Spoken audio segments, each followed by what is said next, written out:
Donc c'est ça l'idée.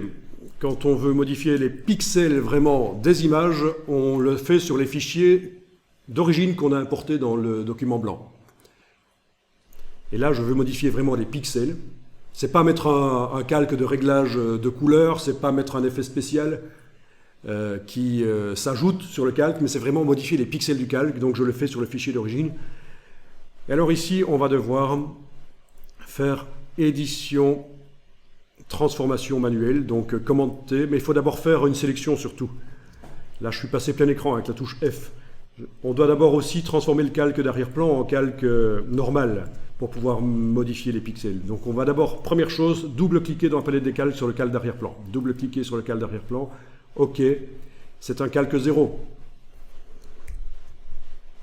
Ensuite, on fait un commande A qui correspond à sélection tout sélectionné. Sélection tout sélectionné, c'est commande A. CTRL A sur le PC, bien entendu. On fait un commande T qui correspond à édition, transformation manuelle. Voilà, vous avez les poignées qui apparaissent. Et on va faire de la torsion. Alors il y a une fonction dans édition, transformation, il y a une fonction qui s'appelle torsion. Mais on y a accès aussi quand on est en transformation manuelle, en enfonçant la touche commande du Mac ou contrôle du PC. Donc vous allez prendre, vous enfoncez la touche commande et vous prenez les poignées là. Voilà. Alors, d'habitude, je fais apparaître une grille sur l'image pour que ce soit bien clair pour tout le monde. Positionner les verticales, mais là, à l'œil, vous pouvez le faire. Donc, vous voyez qu'avec la touche commande du Mac ou contrôle du PC, je prends la poignée, je suis en train d'étirer le dessus de l'image et les verticales du bâtiment sont parallèles aux bords verticaux de l'image. Et ça fait... Les gens, quand ils vont voir l'image, ils ne vont pas dire « Ah, génial, une image, les verticales du bâtiment sont parallèles aux verticales. » Non, on est de l'ordre du ressenti ici. Votre image va avoir l'air plus professionnelle grâce à ça.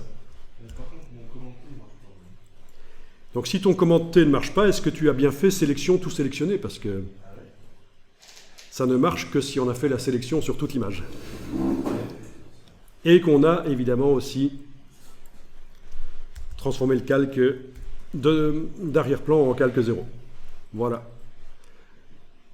Bon, ben on peut enregistrer l'image éventuellement sous un autre nom. Soyons prudents. Soyons prudents.